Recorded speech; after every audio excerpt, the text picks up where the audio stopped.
Feel the waves cut through me, hypnotized by the sounds I'm breathing in. Hold tight, chemicals collide. Hold tight, hold tight, hold tight. Dripping lights paint the skies, all because of you. Dripping lights paint the sky. Only you.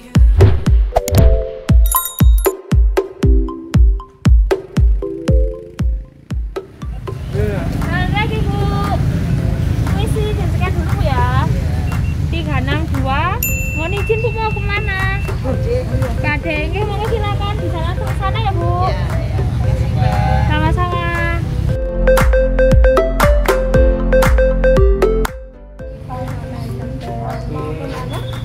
Mau Pak Hadi? Iya. Silakan lurus belok ini.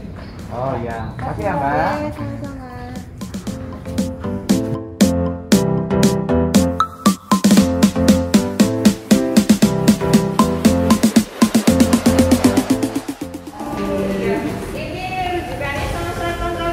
Iya. Iya. Iya. Iya. Sama saya Bu timbang dulu ya. Iya. Makasih ya Mbak.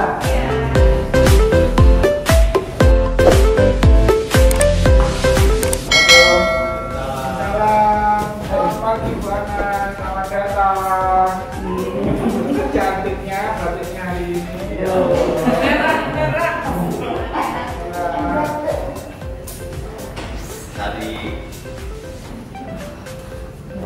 Berapa Bu? 58. Naik berapa tuh? Naik kurang lebih 1,2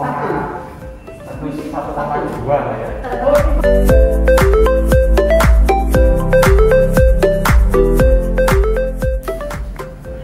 Halo Mbak, selamat pagi.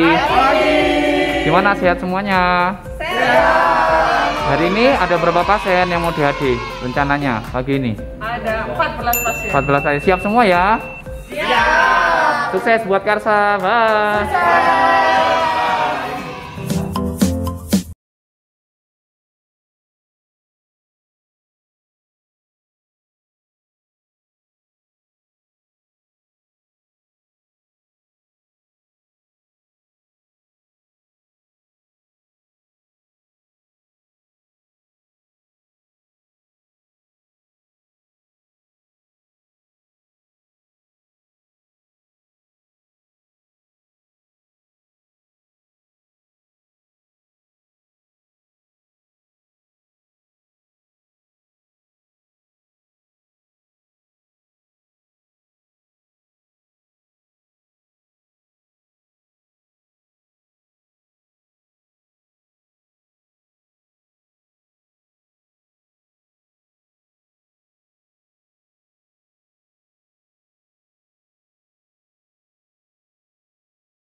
Halo guys, assalamualaikum warahmatullahi wabarakatuh. Selamat pagi, salam sejahtera kita semua. Hari ini kita ketemu lagi di channel Dana dan Anvin. Hari ini kita coba sesuatu yang baru ya, sesuatu yang baru. Kita akan podcast wawancara. Karena kebetulan ini adalah Hari Ginjal Sedunia, yang tepatnya pada tanggal 11 Maret guys. Oke guys, hari ini kita kedatangan dengan dua tamu, dua gestar ya. Satu, pertama adalah Dokter Dia Retno Wulandari. Dia adalah spesialis penyakit dalam. Dia adalah penanggung jawab di ruangan hemodialisa Rumah Sakit Karsa Husada Batu. Gimana kabarnya dok? Alhamdulillah sehat. Sehat ya. Yang kedua adalah Ibu Fitriana Persiana Hapsari Haryati. Persiana Haryati, yang panggilannya sih sehari-hari dengan Bu Ana. Oke Bu Ana, gimana kabarnya Bu Ana? Sehat? Sehat ya Bu Ana. Oke guys, nggak lama-lama lagi kita ngobrol-ngobrol santai aja ya Bu Ana ya. Dokter Dia santai aja, Dokter Dia ya. Dokter Dia, ini kan Hari Ginjal Sedunia. Kebetulan Hari Ginjal Sedunia itu kenapa sih kok Hari Ginjal Sedunia itu di pada tanggal 11 Maret? Kenapa sih kok bisa tanggal 11 Maret? Ya. Jadi sudah menjadi konsensus keputusan bahwa Hari Ginjal Sedunia itu selalu diperingati pada minggu kedua bulan Maret setiap tahunnya. Jadi pada hari Kamis ya, hari Kamis minggu kedua setiap bulan Maret. Nah, pada tahun ini yaitu kebetulan tanggal 11 Maret 2021. Oke guys, jadi gitu ya, tanggal 11 Maret ingat ya, Hari Ginjal Sedunia. Oke, Dokter Dia mau nanya nih, sudah berapa lama sih Dokter Dia bergelut di dunia cuci darah, atau yang namanya orangnya hemodialisa ya, atau dalam katanya Indonesia adalah cuci darah. Sudah berapa lama Dokter Dia bergelut di bidang ini? Ya, jadi kami bertugas di sini di unit hemodialisis Rumah Sakit Kars Husada Batu itu sudah sejak tahun 2017 pertama kali kita operasional. Jadi sekarang sudah sekitar 4 tahun. 4 tahun ya. Dulu kan mesinnya sedikit ya. Dulu awalnya berapa Dokter Dia mesinnya dulu? Awal buka itu berapa ya? Ya, jadi awal buka mesinnya kita hanya 4. Nah, kemudian karena bertambahnya pasien dan semakin banyak sejak tahun kemarin kita operasional 15 mesin ya. Luar biasa guys. 15 mesin dalam waktu 4 tahun. Hebat Dokter Dia ya, karena pasiennya semakin banyak. Sekarang ke Bu Ana. Bu Ana mau nanya sih, kenapa tiba-tiba dulu kok apa sih yang menyebabkan Bu Ana itu kok bisa cuci darah? Awalnya sakit apa sih Bu Ana? Batu ya. Batu ya. Batu. Ada batu ginjal gitu ya Pak? Iya. Dan penyakit lain, kencing manis atau apa enggak ada ya? Batu itu ya. Batu. Batu yang menyebabkan Bu Ana cuci darah. Terus waktu itu cuci darahnya karena apa? Ngerasa badannya nggak enak atau gimana Bu Ana? Badan nggak enak, lemes. Lemes gitu ya Bu Ana ya. Badan nggak enak, lemes gitu ya. Terus pusing, mual. Terus waktu itu kontrol ke dokter spesialis. Iya. Terus dokter spesialis dibilangnya kenapa Bu? Oh, ini ada ginjalnya bermasalah gitu tahu. Memang ginjalnya sudah lama. Oh, sudah lama. 20 tahun. Tapi dengan pengobatan biasa. Pengobatan aja. Pengobatan biasa. Tapi akhirnya suatu saat nggak bisa. Oh, Bisa harus cuci darah. cuci darah. Terus dia mau nanya lagi nih, selain karena batu tadi paling sering itu kenapa sih kok bisa orang cuci darah itu? Ya, jadi kalau hemodialisis seringkali kita lakukan pada pasien-pasien dengan gagal ginjal akibat kalau yang terbanyak itu karena diabetes mellitus kalau di Indonesia, yang kedua itu hipertensi. Secara umum populasi di dunia juga sama, penyebab utamanya kalau nggak darah tinggi ya diabetes. Jadi juga itu penyebab yang paling sering. Oke, mau tanya lagi Dokter Dia. Ini kan kasusnya di Batu kan juga semakin banyak nih. Ya, semakin banyak. Gimana sih? Apakah itu hadi itu menakutkan atau gimana? Itu kan orang masih takut. Ibaratnya hadi itu sama dengan kemo kali, karena dimasukkan dari udara, nanti rambutnya rontok atau apa, takut. Orang-orang kadang-kadang masih berpikir seperti itu. Kira-kira hadi itu aman nggak sih bagi penderita-penderita seperti gagal ginjal dan itu? Mungkin bisa dijelaskan sedikit Dokter Dia. Oke, jadi hemodialisis itu adalah prosedur yang kita gunakan untuk mengganti fungsi ginjal. Jadi kalau kita sudah gagal ginjal itu harus diganti fungsinya. Bisa dengan cuci darah seperti ini atau transplantasi ginjal atau cuci darah dengan perut. Jadi sebenarnya prosedur ini aman untuk dilakukan pada pasien-pasien gagal ginjal. Nah, seringkali memang seperti itu ketakutan. Sering-sering itu mereka takut kalau terus-terusan nanti saya ketagihan. Padahal sebenarnya bukan ketagihan, tetapi itu adalah kebutuhan. Pada saat tubuh kita sudah tidak bisa mentoleransi, berarti memang kita harus mendapatkan bantuan dari luar. Salah satunya adalah fungsi mesin ini. Dengan membantu mengeluarkan racun, kita itu jadi lebih enteng. Iya Dokter Dia. Bu Ana mau nanya lagi, waktu divonis, oh ini harus cuci darah, perasaannya Bu Ana gimana waktu itu? Ya nolak saya. Nolak ya, itu pasti ada kan di masyarakat nolak. Padahal Bu Ana ini orang hebat loh, orang yang pinter. Masih ada reject, masih ada denial bahwa tidak. Nah, denial masih ada. Atau itu memang menolak ya Bu Ana ya? Nolak, tapi setelah sudah jatuh udah nggak bisa apa-apa.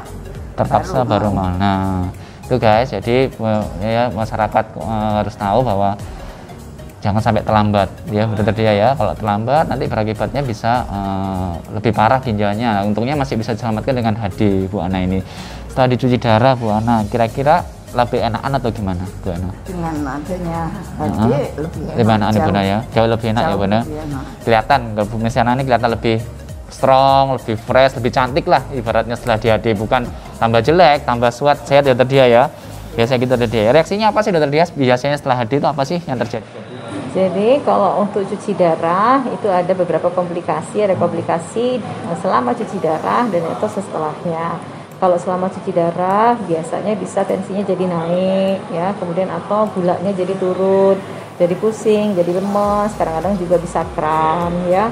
Kalau yang komplikasi yang selanjutnya itu bisa juga jadi awal-awal itu masih mual muntah, tapi nanti berangsur-angsur dengan berjalannya waktu, tubuh sudah mulai adaptasi, biasanya gejala-gejala tersebut akan semakin minimal.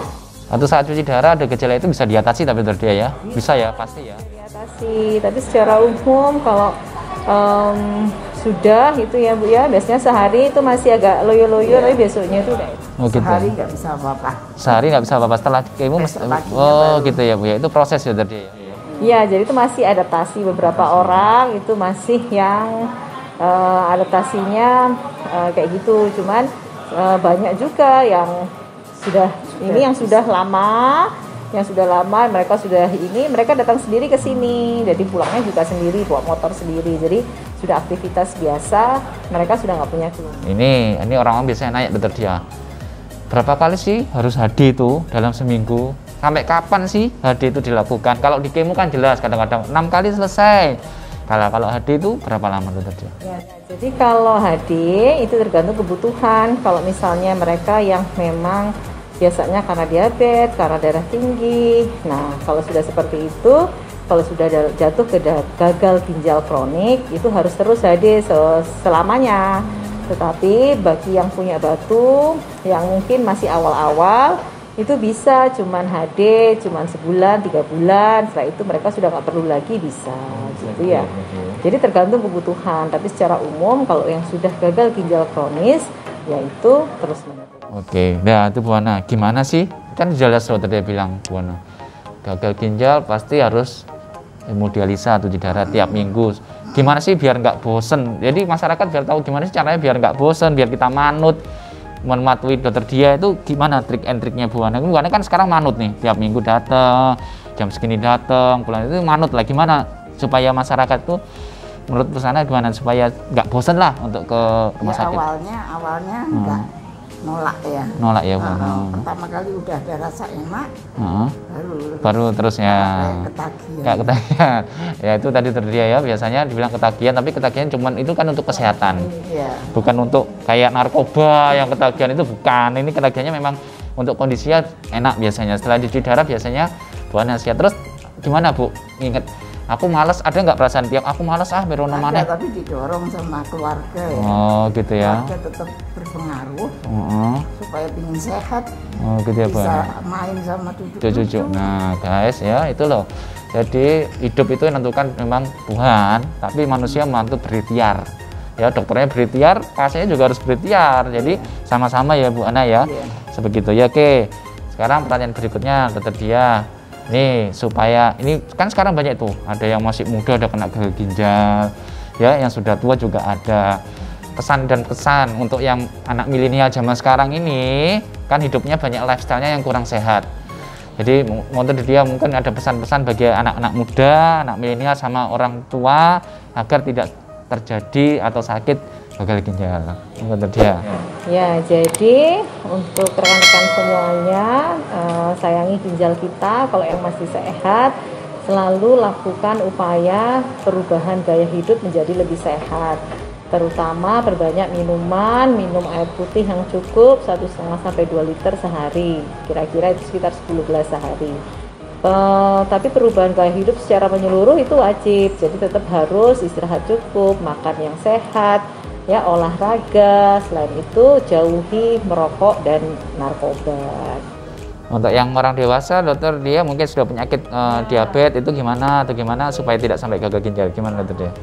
Jadi untuk yang sudah punya faktor resiko, jadi kita sangat penting sekali harus mencari, mengetahui diri kita apakah kita memiliki resiko untuk sakit ginjal. Resikonya salah satunya tadi ya batu ginjal, hipertensi, diabetes mellitus. Nah, kalau yang sudah memiliki itu segera berobat ke dokter secara rutin agar bisa dilakukan upaya-upaya pengobatan secara dini sehingga komplikasi menjadi gagal ginjal bisa dihindari.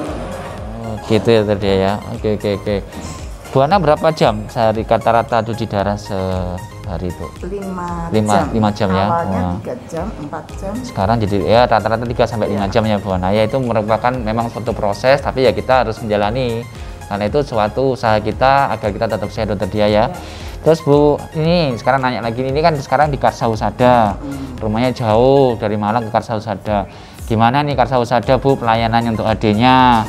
Kurang memuaskan atau gimana perawatnya atau galak-galak gimana Bu? Menurut Bu Ana setelah berapa kali kesini gimana? Semua dokternya, perawatnya. Oh gitu ya Bu ya. Memotivasi untuk tetap rajin. Oh, untuk uji darah ya Bu ya. Wah itu guys, jadi Karsausada sudah punya 15 mesin dokter Dia ya. 15 mesin sudah terbukti ini bukan hoak. Bu Ana bilang bahwa itu memang tidak usah takut. Terus memang perawatnya juga baik-baik, ramah ya Bu. Dokternya juga, dokter Dia juga baik ya. Memotivasi kita untuk selalu sehat.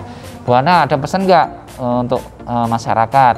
Satu, bagaimana supaya tidak takut atau tidak merasa tidak takut untuk cuci darah di rumah sakit, atau pesan-pesan hidup sehat lah supaya tidak terjadi penyakit-penyakit seperti gagal ginjal. Bisa ada pesan mungkin untuk Bu Ana? Ya, dari awal kita harus pola hidup ya. Pola hidup itu baik, olahraga, makan jangan sembarangan. Makan minum pun harus kita ikuti sesuai dengan kebutuhan kita. Iya, iya gitu ya. Nah, jadi pola hidup sehat, lifestyle ya, gaya hidup yang dokter Dia ya, yang membuat kita itu bisa tetap hidup sehat. Ya, jadi teman-teman bahwa kita ketahui bahwa sehat itu mahal dokter Dia ya, sehat itu mahal. Mau tanya dokter Dia nih, kalau pasien ini BPJS ya, gratis ya? BPJS ya sesuai kelas berapapun semua ditanggung oleh BPJS. BPJS ya, oleh negara. Kalau ini orang tidak punya BPJS, berapa sih sekali cuci darah? Pengen tanya biar orang-orang tuh ngerti. Sekali cuci darah itu sekitar 1.200.000 gitu. Kalau pakai BPJS semuanya ditanggung. 1.200.000 ya. Jadi kalau seminggu, sebulan 4 kali, kali 4 ya dokter Dia ya. Ya jadi tidak murah ya teman-teman kalau kita sakit ginjal. Jadi jangan sampai kita terkena sakit ginjal dokter Dia ya. Oke guys, mungkin itu cukup dokter Dia. Makasih Bu Ana atas wawancaranya. Pesan saya ya, satu, sehat itu mahal. Yang kedua seperti bilang dokter Dia sama Bu Ana bahwa supaya tidak terkena ginjal, hiduplah dengan gaya yang sehat ya. Banyak minum air putih, olahraga, makanannya juga diatur, jangan makan lemak-lemak terus, jangan makan manis terus. Gitu teman-teman guys. Terima kasih dokter Dia, terima kasih Bu Ana. Semoga dokter Dia sukses terus, sehat terus, bisa mengobati orang sampai tua. Bu Ana juga gitu, bisa terus sampai cicitnya tahu Bu Ana, sehat terus ginjalnya. Oke guys, terima kasih dokter Dia. Kita sama-sama ya, terima kasih atas partisipasinya. Ketemu lagi di channel Dana dan Alvin. Bye bye. Dadah Bu Ana, dadah. Oke guys, biasanya di sela-sela dari pengobatan biasanya sih ahli gizinya datang untuk ngasih tahu apa-apa sih diet-diet yang harus dimakan atau apa yang harus ditarak ya, kalau orang Jawa bilang. Ya, oke, ini mungkin udah datang nih ahli gizinya. Yuk silakan belanja. Selamat pagi Bu, apa kabarnya hari ini? Ya, perkenalkan saya Anjar ya Bu ya, dari bagian gizi ya Ibu ya, saya ahli gizinya nggih. Ibu mohon maaf tadi pagi berat badannya sudah ditimbang? Sudah berapa Ibu? 58,3 ya. Ada keluhan mual muntah? Enggak. Ada keluhan sesak Ibu? Ya nafas. Nafasnya masih berat ya, masih ngos-ngosan ya.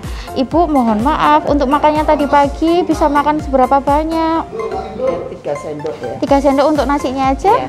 Kalau untuk sayuran yang berkuah atau misalnya lauk pauknya agak sulit. Memang tidak dianjurkan ya Ibu ya untuk sayuran berkuah. Terus untuk makanan yang berkuah itu memang tidak dianjurkan. Jadi karena kita memang harus batasi untuk cairannya gitu nggih.